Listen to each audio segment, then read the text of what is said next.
Assalamualaikum warahmatullahi wabarakatuh. Salam sejahtera untuk kita semua. Om Swastiastu, Namo Buddhaya, Salam, salam kebajikan.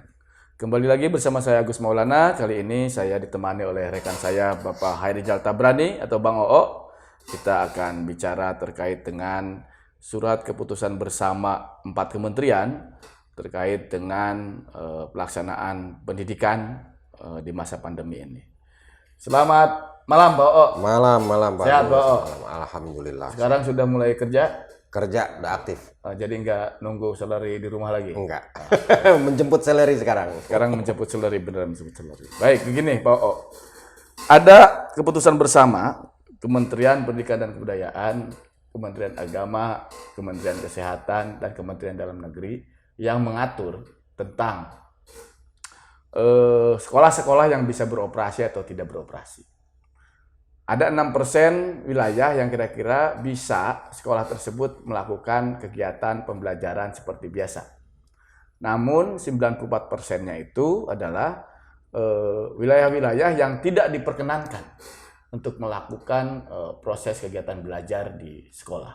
Artinya 94% itu mereka harus melakukannya secara daring. Namun pas saya cek, rata-rata yang ada di dalam panduan ini adalah hanya mengatur pada persoalan fisik sekolah atau tidak sekolah. Ya. Artinya ada 94% siswa kita, sekolah kita, guru-guru kita yang melakukan pembelajaran di rumah. Sementara mereka pun saya kira kebingungan bagaimana cara proses pembelajaran secara daring itu. Nah, mestinya harapan saya itu Kementerian Pendidikan mengajak tingkat provinsi dan tingkat kabupaten untuk berpikir, ngajak guru semua stakeholder pendidikan bagaimana membuat sebuah panduan kepada guru cara mengajar secara daring yang lebih efektif. Mungkin bisa jadi apa yang perlu dievaluasi, mana yang perlu dianalisa lebih jauh terkait mata pelajaran itu. Menurut Pak O seperti apa tentang keputusan bersama ini? Ya, tata kelola sekolah pada akhirnya harus juga diadaptasikan dengan situasi pandemi saat ini. Bagi saya ada beberapa hal yang perlu diperhatikan. Pertama, terkait dengan praktek pembelajaran yang bisa kita katakan solusinya salah satu-satunya saat ini adalah pembelajaran online, gitu, atau lewat daring tadi itu. Nah, ini yang harus dilihat. Prosesnya ini kemudian melibatkan banyak hal. Ada beberapa unsur yang harus dipertimbangkan terkait dengan kurikulum. Kurikulum mata pelajaran yang biasanya kalau dalam keadaan normal itu begitu banyak sekali, ada banyak hal yang juga dilakukan oleh guru-guru kita dengan anak-anak kita di sekolah, praktek-praktek yang langsung dilakukan di sekolah, ini kemudian harus diadaptasikan dengan atau melalui media daring ini yang juga memiliki keterbatasan. Ya. Itu juga memiliki keterbatasan ruang dan waktu salah satunya. Nah, contoh misalkan ketika ada praktek mengenal organ tubuh binatang, katakanlah kodok gitu ya. Biasa kalau di sekolah kalau itu biologi itu yang dibedah kodok ya kan? Biasanya itu. Karena kalau domba keberatan bisa jadi kan? Mahal biayanya. Akhirnya kodok gitu. Nah, itu guru ditantang untuk kemudian melakukan adaptasi karena keadaan pandemi seperti ini. Bisa saja misalkan guru menyiapkan panduan pembelajarannya supaya anak itu bisa belajar di rumah. Mari kita lihat di rumah apa yang bisa dilakukan oleh anak bersama orang tua. Ya. Untuk mengenal organ tubuh binatang itu. Organ tubuh binatang. Bisa saja misalkan contohnya di rumah kita biasa mengkonsumsi ayam, kita biasa mengkonsumsi ikan. Nah, yang biasanya tadinya ibu itu kalau masak di dapur itu motong ayam dan nyiangin ikan itu sendirian, ini bisa melibatkan anak sambil dalam proses belajar. belajar. Itu salah satu contohnya. Sehingga guru bisa membuat apa namanya, cukup membuat panduannya saja. Cuman masalahnya ayam kita itu kalau udah beli ususnya udah hilang. Diminta ininya apa, potong sendiri. Diminta untuk potong sendiri. Jangan beli di pasar kan? Iya. Beli ayam hidup, potong sendiri, potong di rumah. Nah, di situ juga bisa mengintegrasikan dengan belajar agama, ya, bagaimana memotong yang halal, bagaimana menyembelih, proses menyembelih yang baik secara berdasarkan hukum-hukum agama. Jadi bagi saya ini jauh lebih memudahkan. Nah, tinggal kemudian semestinya pemerintah memberikan panduan itu, apa yang harus dilakukan oleh guru, apa yang harus dilakukan oleh siswa, apa yang harus dilakukan oleh orang tua di rumah, masyarakat, ya kan? Masyarakat. Buku-buku panduan inilah yang dibutuhkan. Ya, yang harusnya diterbitkan itu adalah panduan itu. Panduan itu. Yang segera, karena memang ya ini bisa jadi pandemi bisa sampai Desember, ya kan? Betul.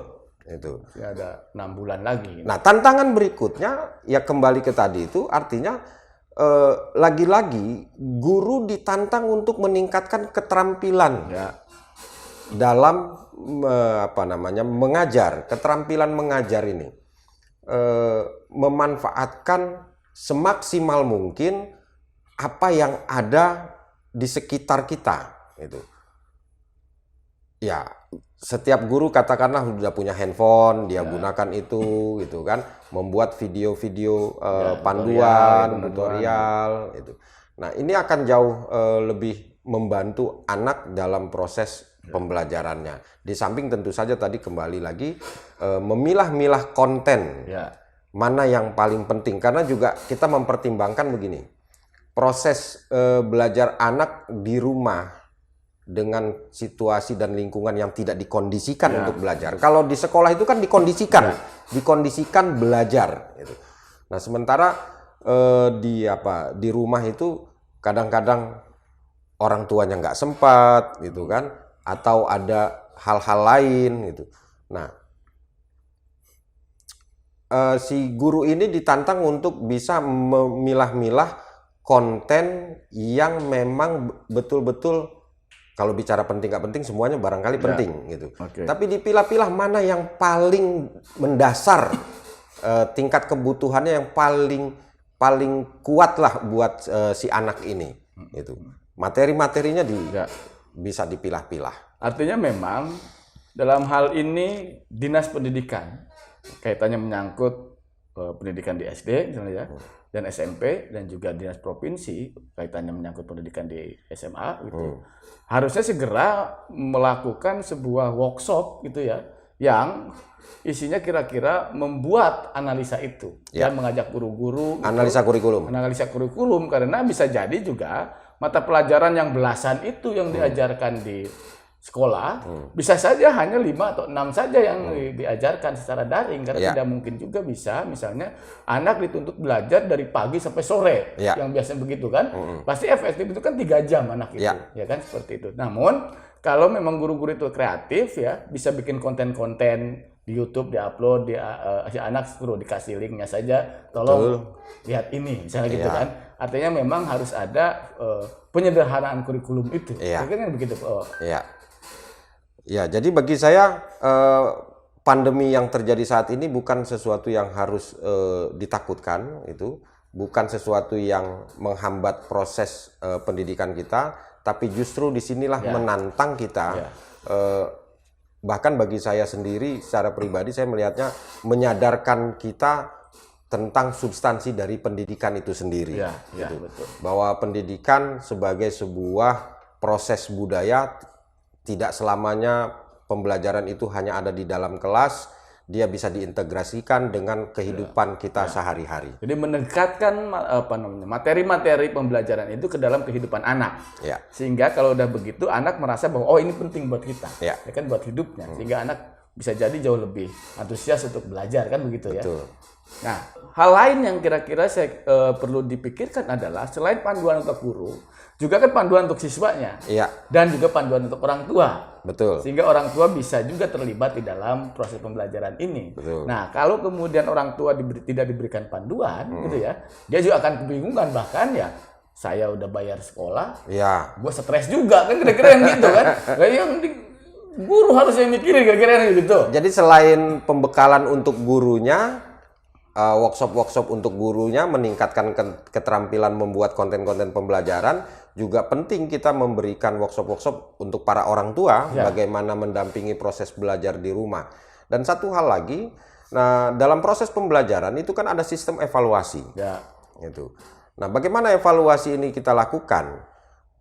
Evaluasi kognitif bisa kita lakukan itu dengan memberikan soal-soal seperti biasanya secara online juga, tetapi justru evaluasi afektif dan psikomotorik ini bisa dirasakan langsung oleh orang tuanya. Betul. Itu. Nah, ini yang menjadi sesuatu yang luar biasa. Karenanya di dalam panduan untuk orang tua pun juga harusnya berisi konten bagaimana mengevaluasi capaian anak. Itu. Kemudian bagaimana orang tua mengapresiasinya. Itu. Jadi bukan lagi dengan cara-cara lama dengan reward and punishment itu, tetapi ya dengan memberikan apresiasi itu. Nah, yang juga harus dipikirkan adalah bagaimana dengan peran serta masyarakat secara luas. Di situ ada institusi-institusi, di situ ada ahli-ahli pendidikan, di situ ada komunitas-komunitas yang concern terhadap pendidikan. Mereka juga harus dilibatkan dalam hal sumbang saran mereka terkait dengan konten. Terus banyak kok akun-akun baik di YouTube maupun di website-website itu yang isinya tentang konten-konten bagaimana mendampingi bagi orang tua, mendampingi proses pembelajaran di rumah, itu banyak sekali. Nah, ini juga harus juga dilibatkan. Itu bagi saya seperti itu. Nah, dalam evaluasinya pun juga mereka dilibatkan, gitu. Sehingga praktis sesungguhnya tidak ada yang hilang dalam proses pendidikan ini. Semuanya tetap terlibat, semuanya tetap berkontribusi, hanya bedanya saja caranya. Itu. Kalau dulu caranya kita bisa langsung, itu di dalam kondisi normal bisa bertatap muka langsung, bisa wawancara siswa dan lain sebagainya. Sekarang cara-cara yang langsung itu kemudian dialihkan, dipindahkan, digantikan dengan melalui media daring ini. Nah, ini pun akhirnya bisa juga mengubah model-model pembiayaan di BOS, ya kan? Ya. Sekarang ini kan sudah ada tuh aturan main selama masa pandemi ini bahwa untuk honor guru honorer itu bisa lebih dari 50%. Misalnya juga ada pembelian-pembelian untuk alat disinfektan ya, terus hand sanitizer dan seterusnya. Tetapi yang harus dipikirkan lagi, ini juga misalnya perlu ada pembiayaan baik melalui BOS maupun pembiayaan yang lain adalah tentang penyediaan alat-alat multimedia. Ya. Karena ini penting misalnya ya untuk guru bisa membuat sebuah konten. Bagaimana kalau alatnya nggak ada? Kan HP juga tidak cukup. Ya, syukur-syukur kalau HP-nya udah smartphone misalnya ya, itu banyak aplikasi yang bisa digunakan untuk merekod dan juga untuk mengedit misalnya seperti itu. Nah, bagaimana dengan guru-guru yang tidak memiliki itu kan? Betul. Artinya bisa saja sekolah menyediakan beberapa unit alat multimedia, membuat kontennya di sekolah guru-guru itu, gitu ya. Seperti itu mereka jadi bisa berdiskusi juga ya tentu dengan tetap mengusung protokol-protokol kesehatan ketika mereka datang ke sekolah. Nah, artinya bahwa kalau anak belajar di rumah, ya guru jangan di rumah juga gitu. Ya. Tetap guru harus ke sekolah, menyiapkan konten karena buku di situ banyak, alat juga ada, internet juga lengkap misalnya kan. Ya. Tidak ada alasan misalnya guru tidak bisa mengupload kontennya gara-gara tidak punya jaringan internet. Betul. Kan begitu. Nah, ada satu hal pertanyaan lagi yang ada satu teman pernah bertanya sama saya, bagaimana dengan masyarakat yang lingkungannya itu memiliki keterbatasan dalam mengakses internet. Ya. Itu. Satu, akses internetnya susah. Kedua, fasilitasnya pun juga mereka belum tentu punya. Ya. Kita nggak bisa bilang bahwa seluruh orang tua punya handphone. Ya. Itu. Nah, ketiga, kalaupun punya, mereka juga punya keterbatasan biaya, dana untuk mengakses itu. Ya. Nah, apa yang bisa dilakukan? Disinilah peran serta masyarakat yang lebih luas dibutuhkan. Kita bisa membuat komunitas-komunitas basisnya misalkan perkelurahan katakanlah. Atau per RT lah. Atau per RT kalau lebih kecilnya lagi, kalau di masyarakat perkotaan. Tapi kalau di daerah-daerah pedalaman itu ya yang bisa kita lakukan membangun komunitas kampung gitu kan basisnya, yang disitulah mereka yang mendistribusikan mau nggak mau itu. Tetapi mereka juga perlu dibekali bagaimana kita mendampingi proses pembelajaran anak-anak kita ini di era pandemi. Gitu. Nah, kalau ada komunitas-komunitas, relawan-relawan pendidikan yang mau melakukan itu, kan bagi saya pandemi ini sejauh kita bisa pakai masker, jaga jarak, ya insya Allah aman. Gitu. Nah, ini yang juga harus salah satu yang menurut saya partisipasi masyarakat saat ini betul-betul sangat dibutuhkan. Dan ini juga mungkin kesempatan bagi para pihak swasta yang melalui dana CSR-nya yang ingin membantu pendidikan adalah bagaimana dia menyediakan alat-alat multimedia atau jaringan-jaringan internet misalnya kan di perkampungan pedesaan seperti itu. Kalau misalnya sebuah kampung itu sifatnya homogen, ya.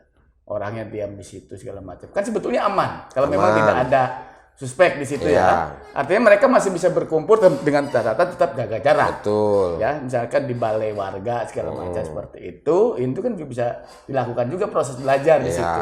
Guru bisa datang ke situ, gitu.